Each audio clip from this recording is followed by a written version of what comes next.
Hi everyone, Dean Ryan Lake here. So yeah, as you know, I've been telling a couple of stories on YouTube, but they do belong to other people, throughout history. So I figured, let me try and tell some of my own as well. And I have got a story here that I wrote a few years ago. I actually found it on my memory stick recently. And yeah, I just want to tell it to you.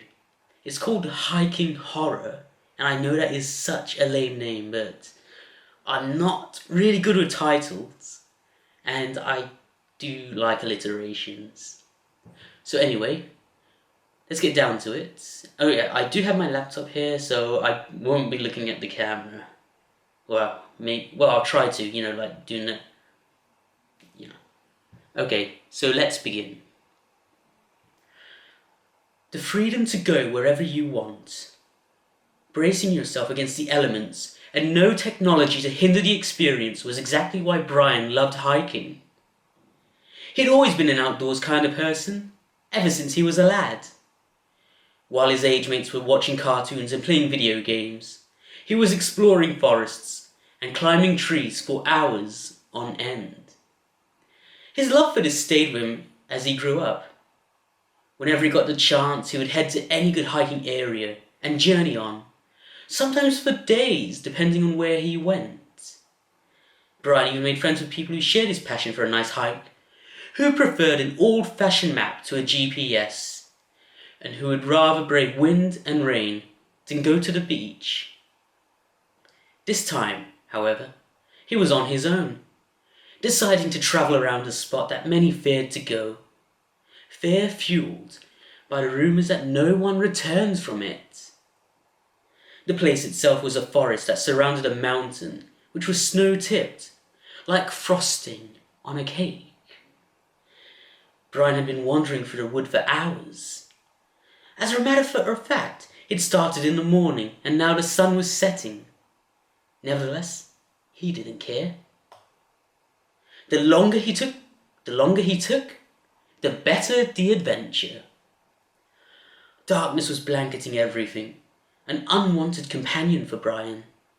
Still, he was not deterred, and the hiker produced a torch from his rucksack, choosing to continue for a couple more hours before calling it a day. Being as experienced as he was, Brian knew that there were plenty of animals skulking around, from a range in sizes of large to very small. So he didn't find the feeling of being watched very disturbing, though he did keep his guard up.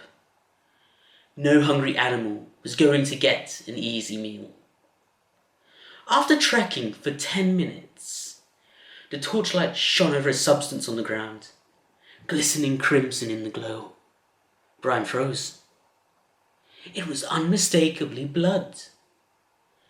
And from the looks of it, it was flesh. Fresh. Brian confirmed it by bending down and dabbing it with 2 fingers. On closer inspection, that wasn't the only trace of blood.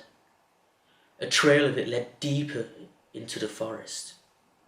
Brian stared, tempted to find the source of the blood. He knew it was foolish. He could lose his way, and it might have been an animal killed by another for sustenance, such as the circle of life. On the other hand, it could have belonged to a person.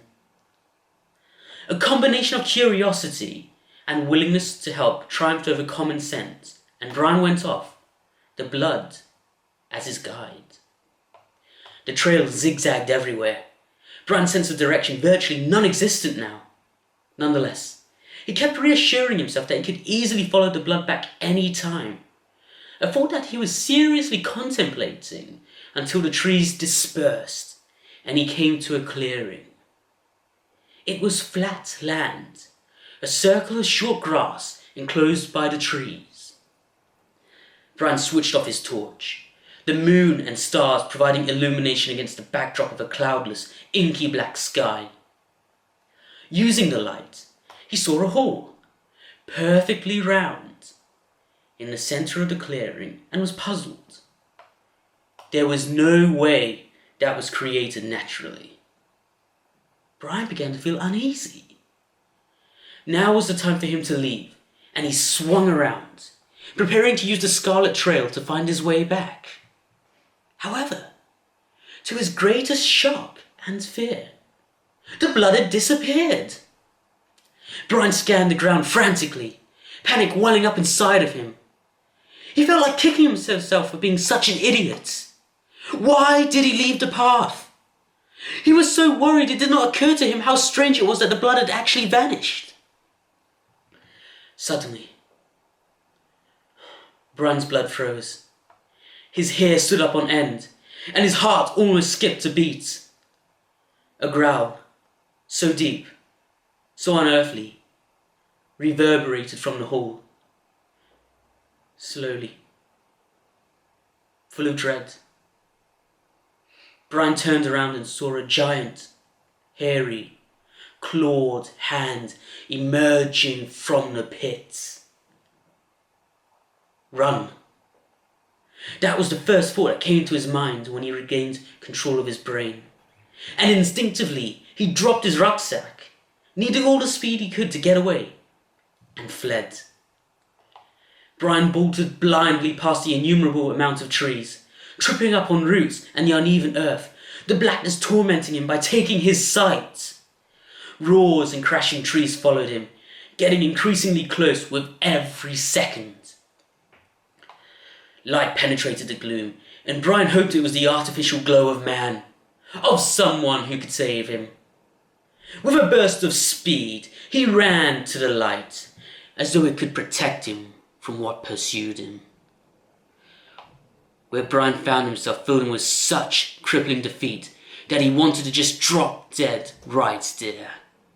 He was on top of a cliff, with no possible means of escape. The illumination supplied by the moon and stars, similar to how the clearing was. The creature was getting closer, and it knew it. It howling out in victory at the imminent capture of its meal. Then, it arrived. Its hot breath heated the back of Brian's neck, and the hiker rotated, determined to look at the personification of death in the face. And that creature, an ugly brute of teeth, claws, and black hair, was the last thing he ever saw before it opened its mouth and ripped off his head.